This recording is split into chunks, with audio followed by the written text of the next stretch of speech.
Hello, everybody. Today, we're going to be taking a look at some of your questions that you've sent in.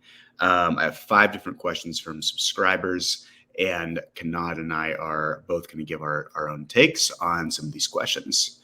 So for those of you that don't know, Kanad is a friend of mine, and he's also the Chief Product Officer and co-founder of Potion, which is an AI startup that is absolutely crushing it right now. Kanad, do you want to say a quick hello? How's it going, guys? Thanks for having me, Kyle. And instead of a morning coffee, I'm gonna consume your questions. So excited to jump into this. Perfect. They say that that's actually the best way to start your day. All right. So the first question that I have is, what is the most important skill for a new designer to develop? So do you want me to give my Go for it first. I need a second to think about this actually. So I've talked about this on some videos before.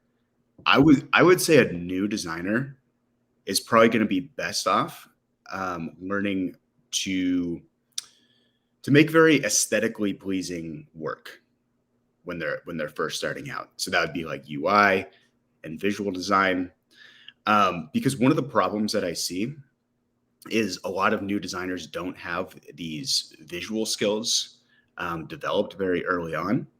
And that's kind of like a prerequisite requirement for a company to hire many designers. Some people are willing to sacrifice on aesthetics, but especially these smaller companies that are going to be the ones most likely to hire a new designer, they're going to want work that looks really good.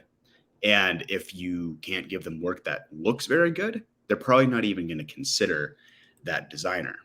So they're first going to take a look at that and then see if that designer has the UX skills that company needs. So that's my take. What are you thinking on? Yeah, fair enough. I think that's uh, as a junior designer or like as someone new in the field. Um, for some reason, people really respond to like the visual elements of the UX, so they believe that UI is UX, and Mhm. if you present them with something simple like a balsamic wireframe or something, they think that you don't have the chops and you're not cut out for the job. So I do agree with you that having a nice visual style definitely like creates this feeling that you know what you're doing, as opposed to uh, providing with like just UX wireframing or something like that. So plus one to that. One other skill I wish I had learned very early on when I started doing design work is organization of my components and symbols, and it takes years to actually master this. But most junior designers that I see don't actually start organizing their like basic components like buttons or like what have you, and they just copy paste groups or just layers across all of their artboards or all of their frames, and it becomes a massive headache to manage all of them. If you want to change color on just one single button, you change like 50 different spots. So learning how to organize your components in a centralized place and pulling them in your designs one by one, or rather not one by one, the opposite of one by one, once. That's an important skill to have, especially if you are working with a team of engineers and product manager, whatever you. They're constantly changing the requirement. Yeah, I think that's really well said. Great points there. And I'll also add that I think if someone doesn't like really try to tackle that skill early on of like mastering components, oftentimes a designer will just go through their whole career and not have that skill down and kind of just be struggling and working much slower than they need to be. Yeah. So at some point, there needs to be a good concerted effort to get those skills down, and early on is better. So I'll move on to the next question now. The next one is, what is the best way to present your work to clients or coworkers? Do you show a prototype or just wireframes? No. Um, it really depends, actually. It depends on what the task is. Sometimes you are specifically asked to provide wireframes. Sometimes you're specifically asked to provide a high fidelity, polished design. And sometimes you're asked to provide with just steps that are written, not actually designed. So just uh, like a slide deck or walkthrough of, okay, these are the overall information architecture pieces that we're going to use. So it really depends, very subjective on the task at hand. Um, as a, I'm continuing the last thread of conversation. Like depending on what level you are at, if you're asked to present wireframes as a junior designer and people don't know that you have the chops, do make sure that the wireframes are hyper polished and they look almost like the real UI, even if they're grayscale or if there's no color or anything like that. And Mhm. even if you're using like uh, placeholders for images, is make sure they look very clean. um, Especially as a junior designer, that's how you make an impression on the rest of your team. Just take the task at hand, add it a couple layers of finesse, and then present it to the team. Mhm. Yeah, I think that's a great point. Yeah, even going like kind of above and beyond on the fidelity when you don't really need to, um, Yeah. s- oftentimes going to go a long way. I would say, especially on freelancing projects. Yeah.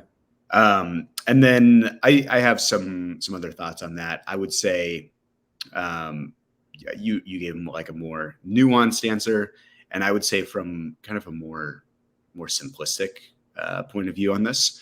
I would say normally, if you have a pretty complex design where there's a lot of interactions, button clicks, and stuff going on, normally making a clickable prototype when you're presenting is going to be better for a scenario like that.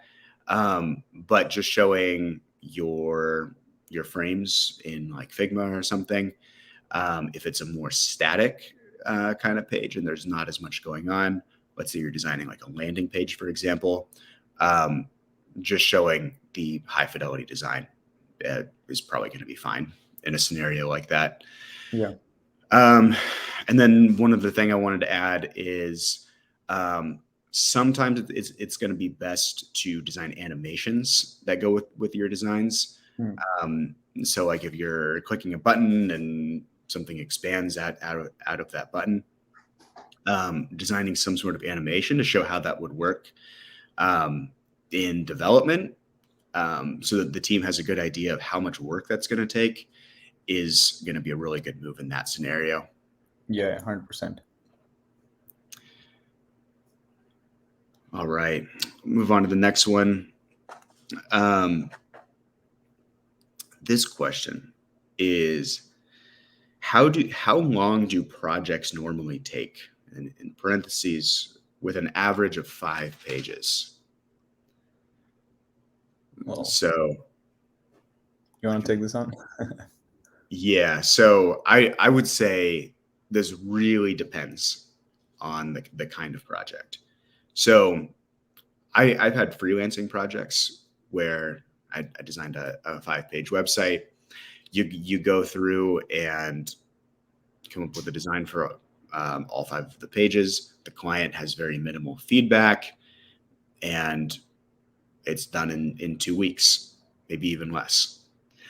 But then once you start working at a bigger company and there's a lot more stakeholders involved in approving a design, um, it's going to take a lot longer just to finish 1 page.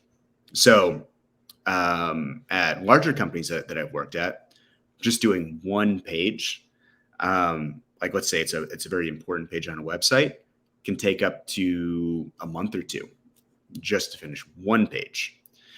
Um, so a question like this is kind of hard to answer and um, give like a general time frame, because it really depends on the kind of project, client, company you're working for. Yeah. It also depends on how complex the designs themselves are as well. Um, if you're designing five error state pages like 404, 500 error type pages, then you can knock them out in like a day. Mhm. Not even a day, maybe like a couple hours. But if it's a complex design for a financial system with tons of like drop downs and tons of like tool tips and this and that, then Mhm. it might take you much longer to design just single page. So complexity of the design, complexity of the people, process, and complexity of the existing uh, infrastructure that you have, such as if you have like an existing style guide, it might be easier for you to assemble all of that. So yeah, it's a very subjective experience. Even within one single project, there may be, it might take some pages to be designed very quickly, but some pages might take a long time. Mhm. Yep, great points. Yeah, no two pages are created equal. Yeah. All right. Move on to the next one. The question is, why do junior designers usually have such a hard time finding jobs? Ooh. Interesting. I can share from like a job, like a hiring manager's perspective. Personally, I wouldn't want to hire a junior designer,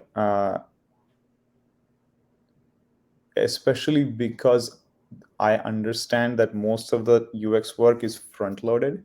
So once you design something, after that, maintenance part is much lower lift. Uh, and I have to move that person to a different project, or uh, have them work on two different projects at once.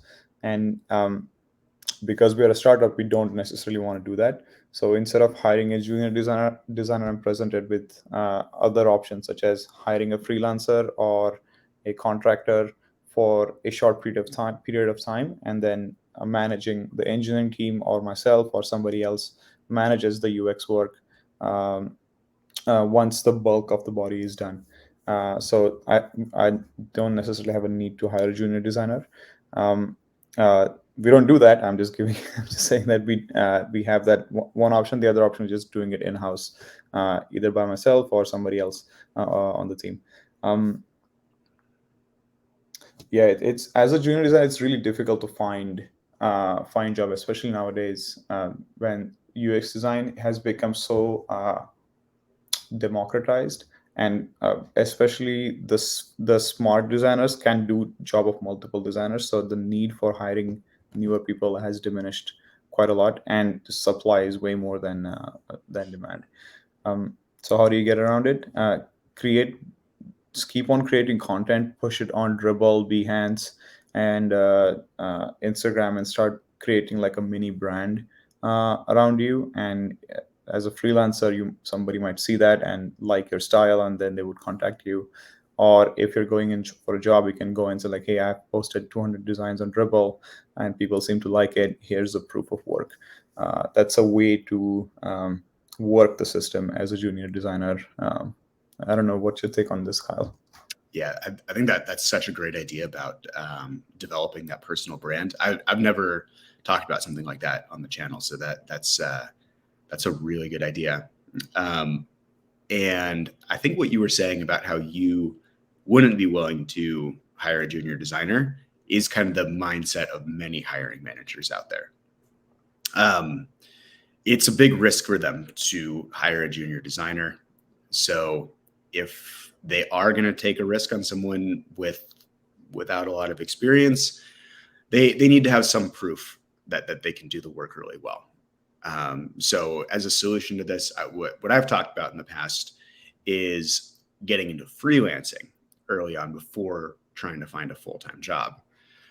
So going on something like Upwork or Fiverr, taking on very um, small, like not super complex projects to begin with, and then slowly working your way up. So that a first project might look like designing a website for like a local dentist's office or something like that. And then you move on, do a little bit more, and then maybe after a year or two, you have all this work to show that you've done for like some smaller companies, and then a larger company that has like a great job opening, that's willing to pay a great salary, is then willing to give you a shot. Yeah. So I think that works. Also, developing like a really, really standout portfolio as a Yeah. designer, even if they are concept projects, can really help to get their foot in the door Yes. and 100%. to get a job. Yeah. I missed out on the concept projects and having a portfolio that actually has like showcases like what you do, what your thought process was. Yeah, very important. Mm-hmm. All right. Um, and then I have a very related question for our last one. Someone asked, why can't I find any freelance clients? I've been trying for 3 months. You're probably the best person to take this question. All right. So this is a pretty broad question. I would really have to sit down with this designer and kind of like go through their process and try to figure out exactly what they're doing wrong. Um, but if I had to guess, it's probably one of two things. I'm guessing that this designer is probably pretty new, and maybe they have some concept projects that they're presenting to these potential clients, maybe in their portfolio on Upwork. And if these projects aren't really eye catching and don't have like the UI skills that we were talking about earlier, um, it's a client's going to overlook this person pretty quickly. So that's why I say developing like the UI and visual skills very early on is going to get particularly like clients who are willing to take a risk on a new designer interested in having that person work for them. So I would guess that the work probably just doesn't look quite good enough. And then the other thing that I think it could potentially be is the outreach to the client. So I would say maybe if they're writing a cover letter to that person on whatever platform they're using, or if they're just doing cold outreach, maybe that letter isn't quite convincing enough to them to convince them to take a risk on this person. So I would say I have a lot to say about this. I think I should actually make a video separately Yeah. on uh, on Fair enough. outreach to clients. Yeah, fair enough. I think this person should research the top UX freelancers profiles on Upwork and try to modify their profile to reflect some of that, like copy and language. Along with that, start creating content on Dribble, Behance, Instagram, to build like just basically a public facing portfolio of sorts. Polish up the UI design skills so it looks really nice. And having a portfolio with concept projects would also help. Would also help here. Like the cover letter and outreach part. That's, I think that's actually really really important. If I was this person, I'd probably create a fake project and um, try to get cover letters from some of the top freelancers and see what they are like, how convincing they are, uh, and then modify your own cover letter or outreach messaging to reflect like what the best ones are doing. Hmm. Yeah, definitely. Yep, I think those are great points. So yeah, I'll try to get some information together on how to do good outreach to Yeah, clients. yeah, do create. I think there's like a couple ideas on like how to groom your profile. That itself is a video. How to Mhm. create proper outreach messages. That's another video. So yeah, it'll be cool to see this question answered in like in an in-depth way. Mhm. For sure, for sure. All right. Well, those are all the questions that I had for today. So, Kanad, thank you so much for being on here again. Of course. All right. I hope this was helpful for people who watch this. Yeah. All right. Thanks for watching, everyone. Thanks, guys. Bye bye.